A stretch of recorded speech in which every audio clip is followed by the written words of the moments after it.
pendidikan dan pengajaran itu merupakan suatu usaha persediaan untuk segala kepentingan manusia, baik dalam hidup bermasyarakat maupun hidup berbudaya. Jadi kita harus bisa membedakan antara pendidikan dan pengajaran. Jadi kalau pengajaran itu hanya sekedar memberikan ilmu. Jadi kalau ustazah masuk ke kelas, kemudian memberikan ilmu kepada siswa, menyampaikan materi-materi kepada siswa, berarti ustazah sudah melakukan pengajaran. Tapi apakah sudah melakukan pendidikan? Nah, itu belum. Karena pendidikan itu lebih dari sekedar pengajaran. Pendidikan itu mendidik, mengubah peserta didik kita, baik itu karakternya maupun segala ilmu yang dia miliki. Jadi kita lihat tujuan dari pendidikan itu menuntun segala kodrat yang ada pada anak agar dia mencapai keselamatan dan kebahagiaan yang setinggi-tingginya, baik sebagai manusia maupun sebagai anggota masyarakat. Menurut Ki Hajar Dewantara, anak itu bukan kertas kosong. Jadi anak itu sudah punya kodrat alam.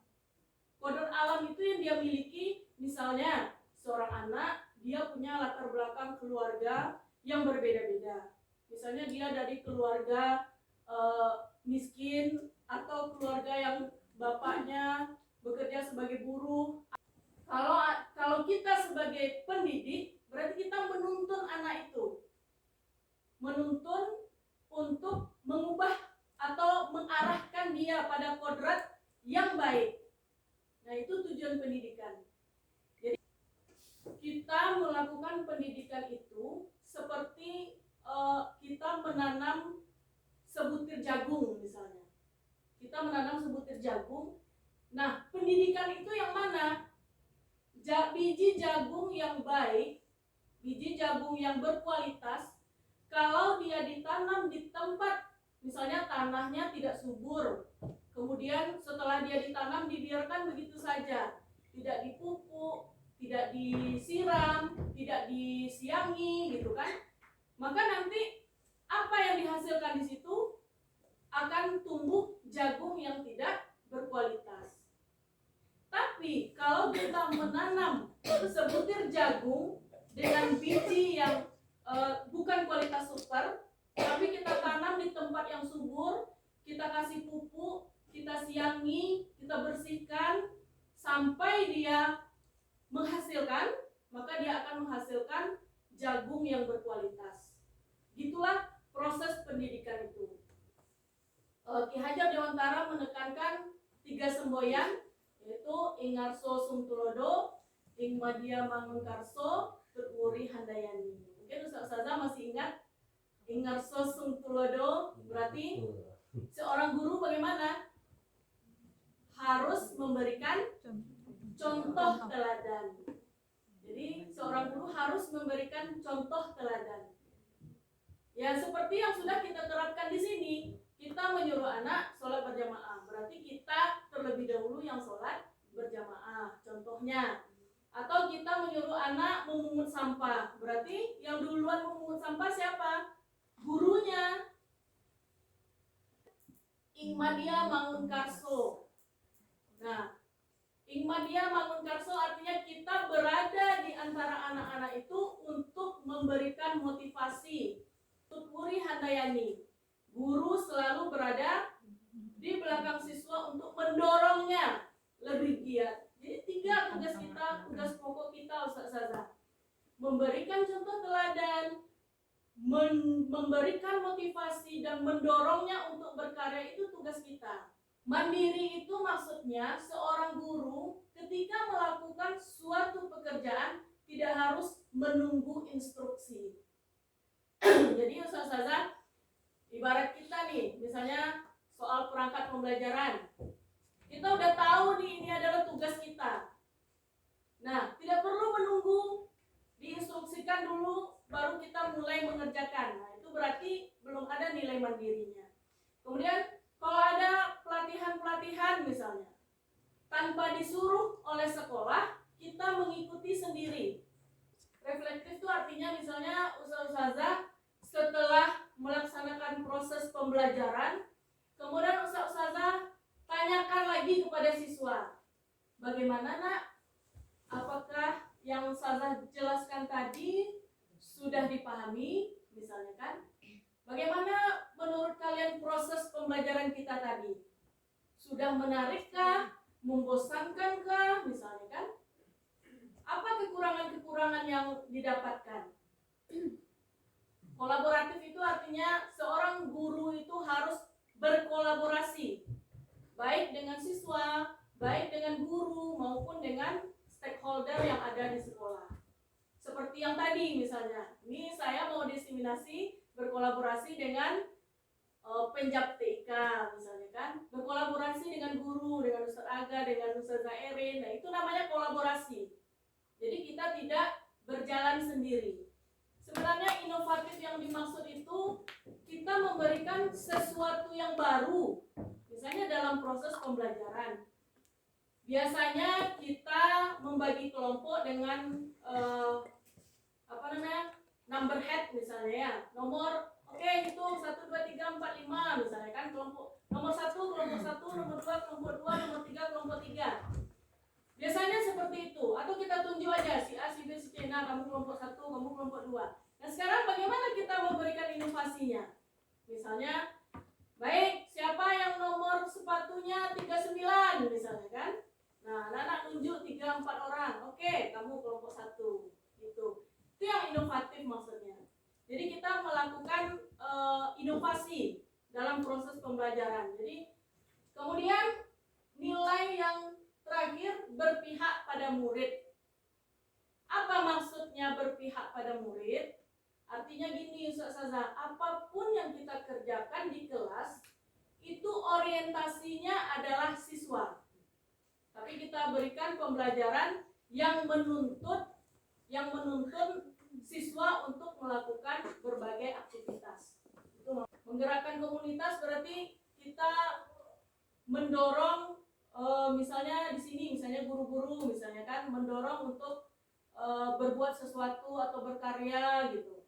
Mendorong kolaborasi antar guru, kerjasama antar guru. Sebenarnya semuanya itu antara nilai dan peran itu untuk mewujudkan profil pelajar Pancasila. Nah, ini di dalam proses pelatihan kita diajarkan untuk mengelola perubahan positif itu dengan model manajemen perubahan namanya inquiry apresiatif. Nah, inquiry apresiatif ini singkatannya Bagja. Bagja itu dari bahasa Sunda artinya bahagia. Jadi kalau kita melakukan perubahan, kita melakukannya dengan bahagia gitu. Itu intinya. Berarti apapun perubahan yang kita lakukan dengan bahagia. Jadi kita mau melakukan perubahan, misalnya sesuatu di kelas maupun di sekolah, itu mengambil dari nilai-nilai positif. Misalnya kita mau melakukan perubahan tentang suatu hal. Nah, biasanya kita menitik beratkan pada masalah, tapi kalau di inquiry apresiatif kita fokuskan pada kekuatan yang dimiliki oleh anggota. Nah, ini salah satu yang tugas dari pemetaan. Jadi kita disuruh untuk memetakan kekuatan dan kelemahan kekuatan yang ada pada diri kita. Misalnya kekuatan diri kita apa, kemudian kalau di situ ada kekuatan yang dimiliki Kemsek, kemudian rekan sejawat bagaimana, muridnya bagaimana, komitenya bagaimana gitu. Nah, kalau kita melihat kekuatan-kekuatan yang pada diri kita, maka kita akan lebih bersemangat untuk melakukan perubahan. Jadi kalau kita melihat hal yang positif, tentu kita akan bahagia untuk melakukan perubahan. Tapi kalau kita melihat hal yang negatif, maka akan menghambat semangat atau motivasi dari perubahan itu. Akhirnya yang muncul nanti akan muncul keterpaksaan.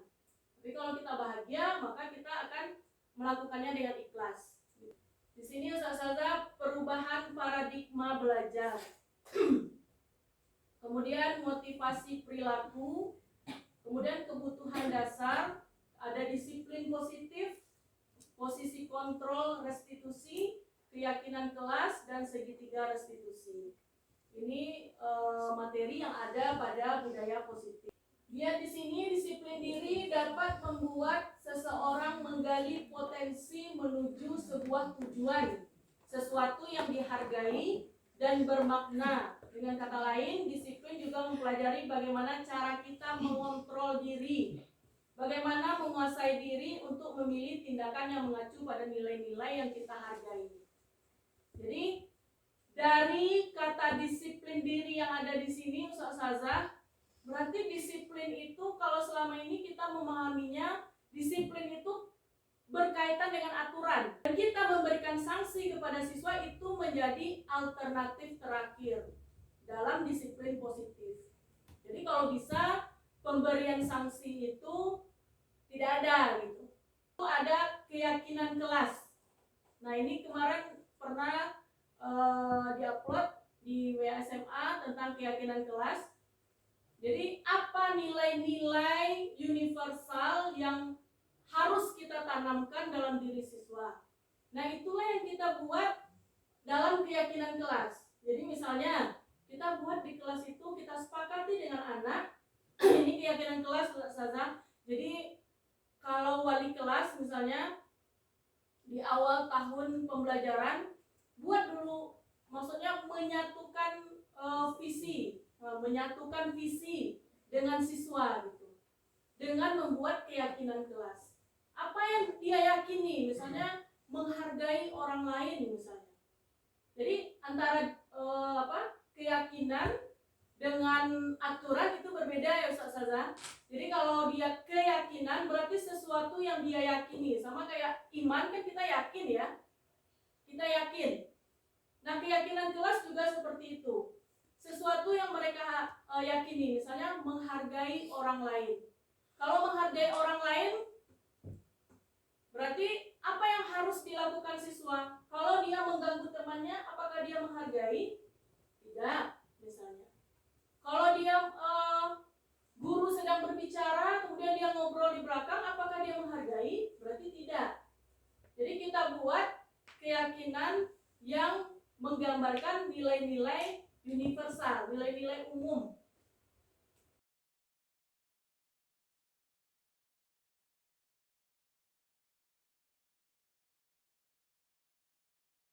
Melalui keyakinan kelas. Tapi Ustazah membuat keyakinan kelas ini bukan guru, tapi siswa. Kita menggiring siswa untuk membentuk suatu keyakinan. Nah, ketika anak melakukan suatu pelanggaran, kita bertolak dari sini. Seorang anak melakukan suatu tindakan, itu ada motivasinya. Jadi ada 3 motivasi perilaku seseorang. Yang pertama itu untuk menghindari ketidaknyamanan atau hukuman. Ini yang sering terjadi di sekolah. Misalnya kita, kenapa anak sholat berjamaah? Karena dia tidak mau ditegur sama Ustazah Mira misalnya kan. Berarti dia hanya menghindari hukuman. Yang kedua, mendapatkan imbalan atau penghargaan. Kan sering kita di kelas, misalnya gini, Zah, kalau kami dapat nilai 90, kami dapat apa? Misalnya gitu ya. Nah, berarti anak itu berada pada motivasi yang kedua, mendapatkan imbalan atau penghargaan. Ini banyak juga anak-anak kita yang seperti itu. Nanti Zah kalau ujian semesternya 90, kita nonton ya Zah, ada yang seperti itu kan? Nah, berarti dia ingin mendapatkan imbalan atau penghargaan. Kemudian yang paling bagus, seorang anak melakukan sebuah perilaku untuk menjadi orang yang mereka inginkan dan menghargai diri sendiri. Kemudian dengan nilai-nilai yang mereka percaya. Makanya kita tadi Ustazah membuat keyakinan kelas. Kita tanamkan ke anak dengan nilai ini nak, misalnya menghargai orang lain. Dengan menghargai orang lain, kalian gini gitu. Jadi kita kasih motivasi ke anak-anak itu agar mereka percaya dengan nilai yang mereka yakini, mereka akan terbentuk perilaku yang positif gitu.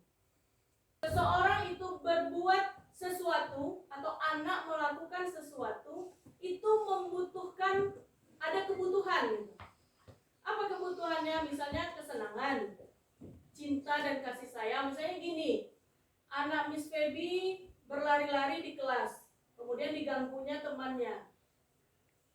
Nah, kalau kita guru yang penghukum, tipe penghukum, kamu lari-lari di kelas, awas ya, nanti salah hukum. Nah, itu berarti kita tipenya gurunya penghukum. Harusnya kita menyadari kenapa anak ini berlari-lari di kelas. Berarti dia punya kebutuhan. Apa kebutuhannya? Coba tanya anak itu. Tanya dia, kenapa kamu lari-lari di kelas? Apa yang kamu rasakan? Saya senang, Zah. Bebas rasanya, Zah, katanya kan. Berarti dia butuh kebebasan. Arti. Jadi setiap anak itu melakukan suatu tindakan, itu ada kebutuhannya. Kebutuhan yang ingin dia penuhi. Setiap anak itu, misalnya kalau ada apa-apa, dia tunjuk tangan, saya duluan. Kalau misalnya dia nggak ditunjuk, dia marah. Berarti dia butuh penguasaan. Ini dia Ustaz Saza. Ada perilaku guru. Kita melakukan sesuatu kepada siswa. Nanti perilaku kita itu akan memberikan kontrol kepada siswa. Jadi kita melakukan sesuatu pasti untuk mengontrol siswa kan. Tapi kontrol itu ada yang positif, ada yang negatif. Nah, guru akan menciptakan identitas gagal. Maksudnya kita gagal membentuk identitas siswa itu kalau kita melakukan perilaku kontrol negatif. Bagaimana guru yang melakukan perilaku kontrol negatif? Kalau dia tipe orang penghukum, kemudian tipe pembuat orang merasa bersalah. Misalnya seorang anak melakukan kesalahan.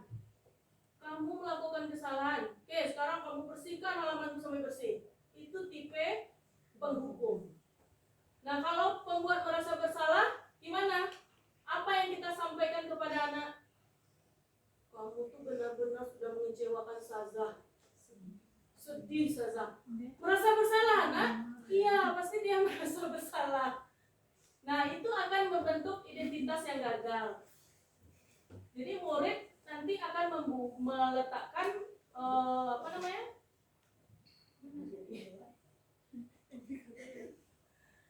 Nah, ini ya. Menghardik, menunjuk-nunjuk, menyindir. Nah, itu tipe penghukum. Jadi suka menghardik anak, suka menunjuk-nunjuk anak. Awas kamu. Gitu ya. Masih ada nggak sekarang seperti itu? Atau menghardik. Nah, lagi belajar, anak melakukan kesalahan, diteriakin gitu ya. Hasilnya apa? Kalau kita menggunakan tipe penghukum, maka anak akan memberontak. Memberontak, mendendam, menyalahkan orang lain. Dan kesalahan itu akan diulanginya lagi. Itu efeknya kalau kita menjadi tipe penghukum. Berarti dalam dunia berkualitas anak itu dia merasa guru itulah yang paling utama gitu. Kemudian yang kedua, tipe pembuat orang merasa bersalah.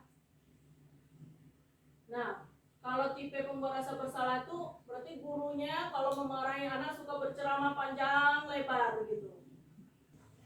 Kalau kita menjadi tipe penghukum dan tipe pembuat merasa bersalah, Ustazah, itu akan membentuk perilaku kontrol negatif. Jadi identitas siswa akan gagal. Siswa akan kembali melakukan kesalahan yang sama. Nah, kalau di sini dikatakan bagaimana identitas itu berhasil dan sukses, kita melakukan kontrol positif. Dan yang paling bagus itu dengan kontrol diri. Nah, kalau kontrol positif gimana? Berarti guru berperan sebagai teman. Nah, kalau guru sebagai teman, berarti guru berbuat apa? Membuatkan alasan-alasan untuk murid-muridnya. Nah, misalnya guru berkata, lakukan untuk bapak atau ibu. Ya sudah, nanti bapak ibu bantu bereskan. Berarti kita memposisikan diri sebagai teman dia. Misalnya kita suruh piket, kemudian anak gak mau Zah, anak piket sendiri. Ya sudah, kalau kamu keberatan, yuk kita piket sama-sama gitu. Berarti guru menempatkan diri sebagai teman siswa. Sini Saza bantu. Menempatkan diri sebagai teman dari siswa. Nah, guru menempatkan diri sebagai pemantau. Pemantau itu artinya guru itu akan menghitung dan mengukur. Artinya apa? Misalnya kalau anak melakukan kesalahannya, si A melakukan kesalahan, tidak memakai sepatu seragam misalnya. Nah, kalau guru sebagai pemantau, apa yang dikatakannya? Kamu tahu nggak peraturan di sekolah ini? Berarti guru sebagai pemantau kalau mengaitkan dengan aturan. Apa? Nah, kalau kamu memakai seragam seperti itu, konsekuensinya apa? Berarti kita menempatkan peran kita sebagai pemantau. Nah, selanjutnya yang paling bagus Ustazah yaitu kontrol diri siswa. Nah, kontrol diri siswa itu guru menempatkan dirinya sebagai manajer. Manajer artinya kalau guru sebagai manajer, berarti guru akan berkata apa yang kita yakini. Nah, kembali lagi keyakinan tadi. Jadi kalau anak melakukan kesalahan, kita kembali dengan keyakinan yang sudah kita buat. Kalau kamu mau memperbaikinya, jadi kira-kira akan menggambarkan apa tentang dirimu. Nah, itu dia. Kalau kita melakukan manajer ini, kita akan menguatkan watak atau karakter siswa. Jadi harus dengan manajer. Bagaimana caranya saya bisa memperbaiki keadaan ini? Saya akan memperbaikinya, kata anak. Misalnya kamu sudah melakukan kesalahan, kamu telah melanggar ini. Nanti anak mengatakan, jadi bagaimana Zah supaya saya bisa memperbaikinya Zah gitu. Datangnya dari anak. Dampaknya pada murid berarti dia akan mengevaluasi dirinya. Apakah tindakan yang kamu lakukan ini sudah benar?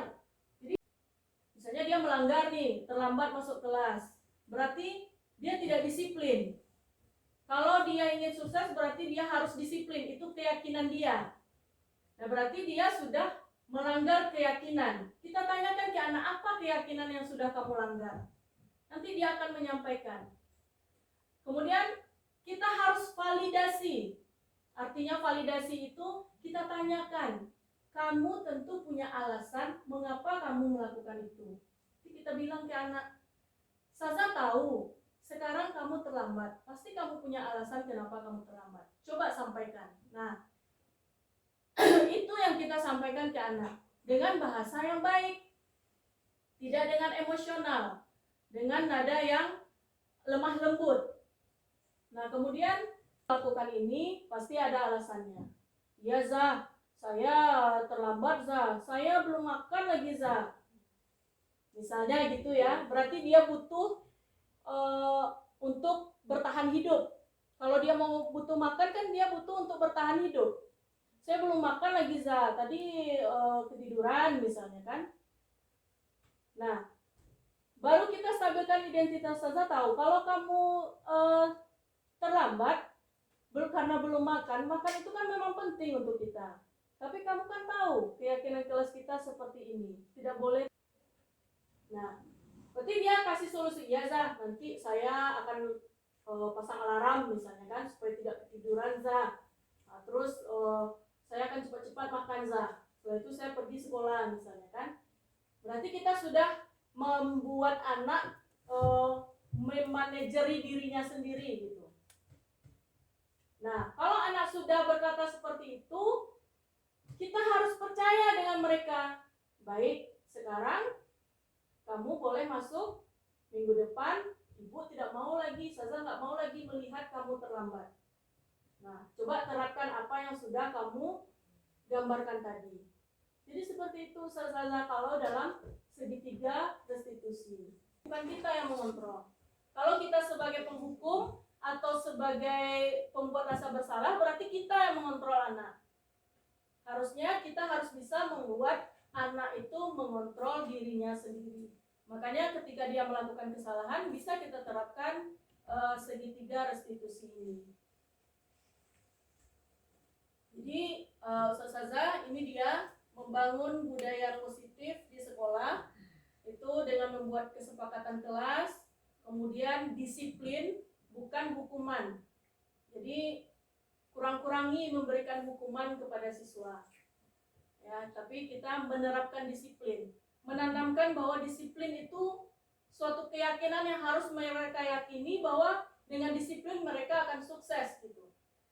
Jadi bukan dengan memberikan hukuman-hukuman yang emosional, dengan mengemukakan kata-kata yang menyakiti hati gitu. Sekali saja kita mengeluarkan kata-kata yang menyakitkan hati, seumur hidup akan dikenang oleh anak itu, Ustazah.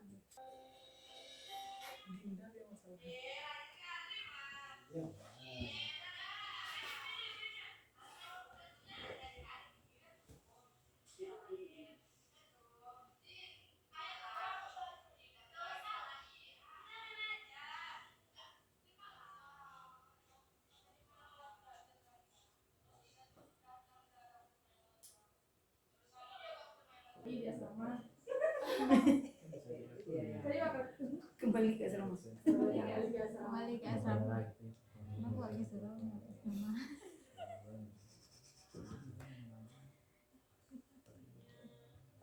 Kasih jempol buat YouTube itu. Aku udah aku subscribe. Belum. Aku tak bisa.